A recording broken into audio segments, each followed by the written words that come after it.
So a Q&A video here. The question being submitted was for light workers who find themselves traveling a lot at nighttime in their sleep time, how do we protect ourselves? So this is a multifaceted question with a multifaceted response with many different angles to approach it, but all of them very simple. It's a great question. And many of us find ourselves going off in the astral realms, perhaps visiting and dreaming with others, or perhaps doing work or healing or various things, really. But sleep is very sacred. It's very important. It's deeply important for our own physical health and restoration. And there are certain levels of sleep we need to attain in order to heal our body. So the first thing is to look at your bedroom, at your dream chamber, and to look at what is in there, how clear the energy is. If your bedroom is full of technology, if it's got your phone and cables and televisions and things like that in there, you may want to take them out and have minimal electricity, because you are an electromagnetic being. And whilst you sleep, you want your electromagnetic frequency to be as uninterrupted as possible. So if you do need your phone in your bedroom for an alarm or whatever reason, perhaps put it away from the bed, put it in the farthest corner, and perhaps put some shungite near it or turn it on airplane mode, turn it on do not disturb, and to stop the signal, because it will interfere a little bit. So that's just on a very basic electromagnetic scale, is be aware of the electricity in that space. I'm going to go layer by layer here, okay? Of course, you can ask some crystal helpers and crystal friends to assist. I personally love working with Obsidian.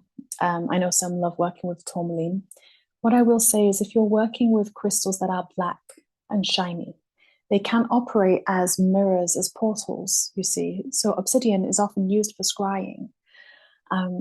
So if you're going to work with Obsidian and if you're going to grid your bed, what I would say is connect with each crystal first and program it to be a protection, a sphere of protection, to contain and protect your energy. Because if Obsidian has not been programmed before it's put in your bed, then it could very well act like a portal for your astral self. So it is always good just to double check how we've programmed our crystals. Otherwise, they will go to their natural blueprint anyway.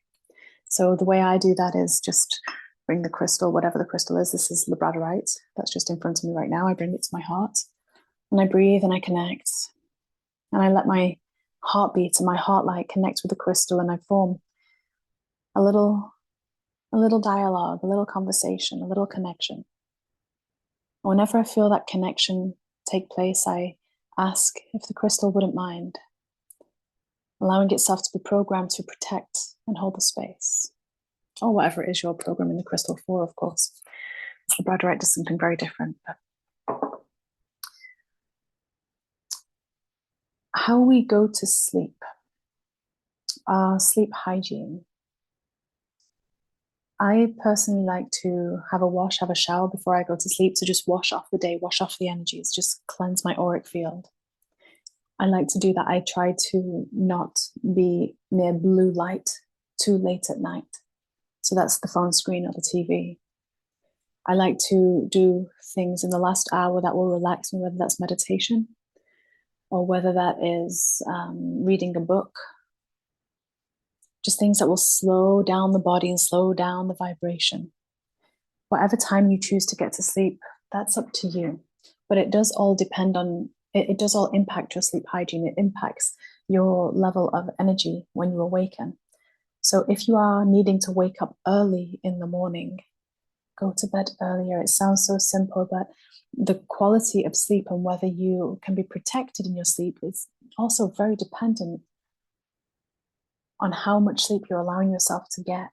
Because if you're going to bed so knackered and cream crackered that you are actually a little bit anxious, that causes a split in your vibration anyway. It causes a split in your auric field because you've got anxiety and cortisone moving through you.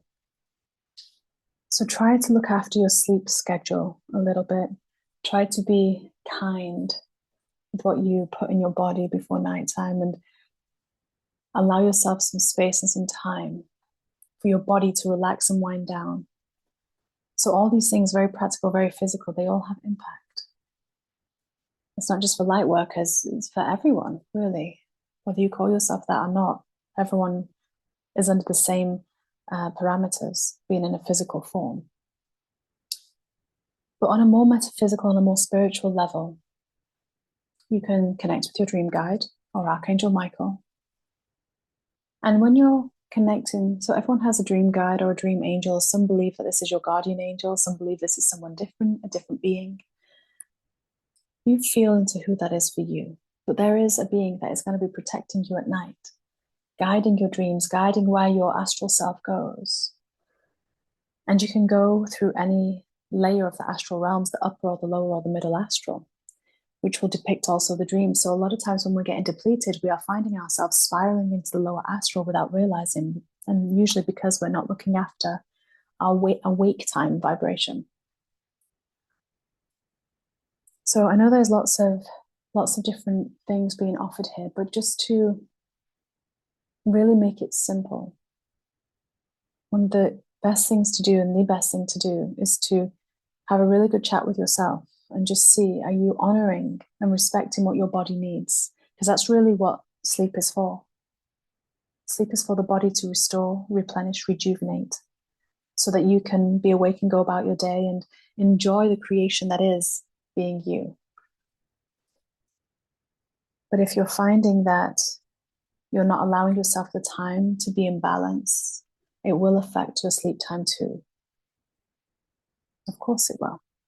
The best protection for your dream time is to really take stock of how you're spending your day. Are you allowing yourself time to reflect, to meditate? Are you allowing yourself nourishing food and drink? Are you allowing yourself nourishing conversation and connection? Are you living your day in frustration and obligation, or are you allowing yourself to enjoy your existence and your being? If you are, then your subconscious wouldn't have so much to show you in the negative sense in the evening. Your auric field wouldn't be so shaken when you go to sleep. So it starts and ends with your routines.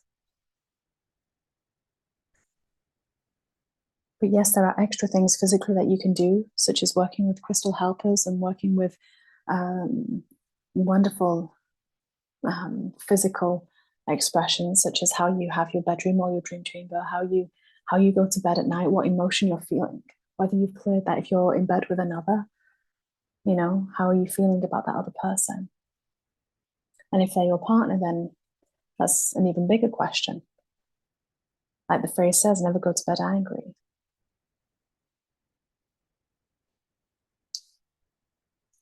If we approach traveling at dream time from fear and from stress, then we will only increase it, because the universe sees us focusing on it. So really trying to invoke something the opposite, if that's all you're doing, if that's all you're experiencing, won't necessarily truly help, because energetically you are creating the opposite anyway, just from your focusing of it. So the best way is to instill different things that raise your vibration naturally.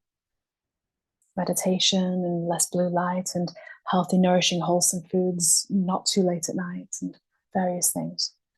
I hope this has answered your question. It's been very thorough answering, of course. And I hope it helps. And thank you for the wonderful, gentle soul who sent in that email question. Happy dream time.